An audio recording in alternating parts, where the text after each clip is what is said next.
Hi everyone, I'm just going to talk just for a few minutes about a core team and a prayer strategy. And thanks, Kay. And we're on building a core team. When we think about building a core team for the Movement for Recovery, it'd be slightly different from what you would need for a core team just for a pure unity movement between churches. And it's worth just reflecting on that because what we'll need to make sure is that we can actually connect properly with the civic and voluntary sector. Now, we can understand their language. We don't just speak our language to them, but we relate to them with their language, the way they talk about things, the way they view things, the way they connect to things. Also, there, as well as the civic and voluntary sector, in your place, you may well want to connect with the business sector. You may want to well connect with the health sector and the education sector. So it's worth thinking. We're going to be looking at something that's broader than just the churches and the Christian charity sector working together. As sometimes of unity movements, that's where we started from. This is growing it. So thank you, Kay. So we just look at some of the roles and just a brief description. For one role, we need somebody who can be a team leader or coordinator.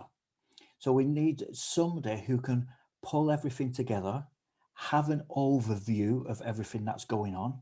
In some places, the Movement for Recovery may do 1, 2, 3, 4 projects.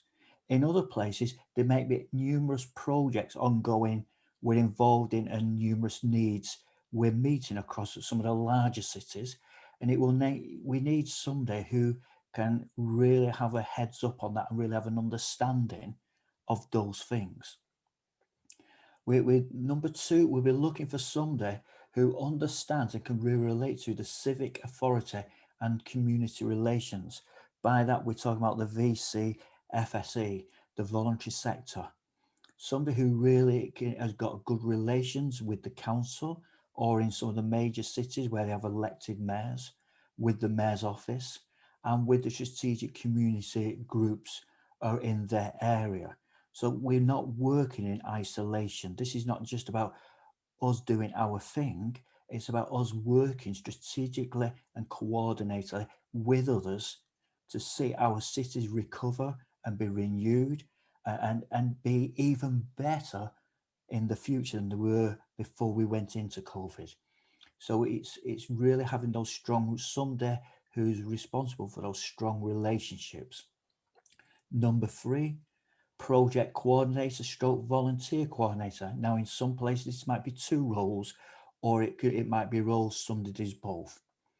An example of a project that may happen is, I'm just going to use one from Salford, where we had a project that came up from the council of feeding children in the Easter holidays and providing the educational packs for families for the Easter holidays.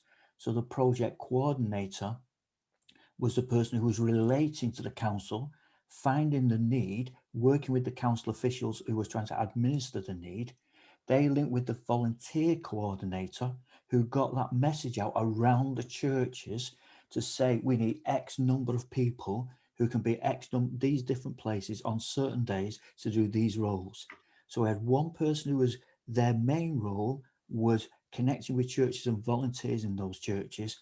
Another person's role was actually connecting with the project that was being needed to be delivered. Number four, administration. There'll be a certain amount of paperwork in anything we do. And there'll be a certain amount of needing to do certain checks and other things in anything that we'll do, especially if there's vulnerable people involved. And there'll be a number of other bits of administration that would need to be done. PR and communications. That's internal in the churches and in the Christian charities, but it's also external, so people know what we're doing. So when we produce something that explains a bit about what we can offer to people, it looks good.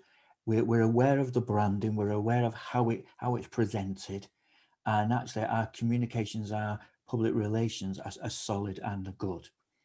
And then number five, a prayer coordinator. We need a robust, solid prayer strategy to pray for our cities. Some of us will have some of this in place already, but there'll be certain needs that start to come up through the movement for recovery that we need to get out to our churches. Nearly every single church in your city will want to be praying for the recovery of their city. And it's a great opportunity to grow even bigger than the size of the unity movement you may have at present. In Manchester, we've seen a growth of the number of churches and denominations involved and signing up to the movement for recovery. That's far bigger than was engaged in any of the other unity movements that we had already. So we've seen a growth in that. Why? People are interested, people want to be involved, people have a passion for their place, and they want to work together for the betterment of their place. That includes praying. So many churches will want to pray. We need to have somebody who can get the information out in a succinct and appropriate way to different types of churches who pray in different ways or push the prayer out to their members in different ways.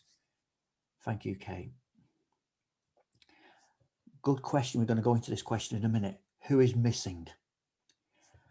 When there's a picture on your website of your leadership team for Movement for Recovery, it's got to reflect, it needs to reflect truly your place. So diversity is necessary. It's not an option, it's necessary. We need to have diversity of denominations and Christian charities. We can't all be from one type of church. It's got to be spread. We've got to have a diversity of culture, people from different ethnicity backgrounds, etc. need to be there, gender, and a spread of ages. We need to have a spread of it. We don't want one age bracket, everyone at the one age bracket. It's good to spread it around. If people want to engage with you, they want to relate to somebody on your leadership team. They want to see somebody on your leadership team they feel they can relate to and connect to, whether that's somebody from the council or from the community or from a church. They want to relate. Also, skill bases. Just reflect through and think through what skill bases you may need, what expertise you may need moving forward. So reflect on skill bases. You may have a team already, but reflect on that. How does that need to grow and develop? How could that grow and develop?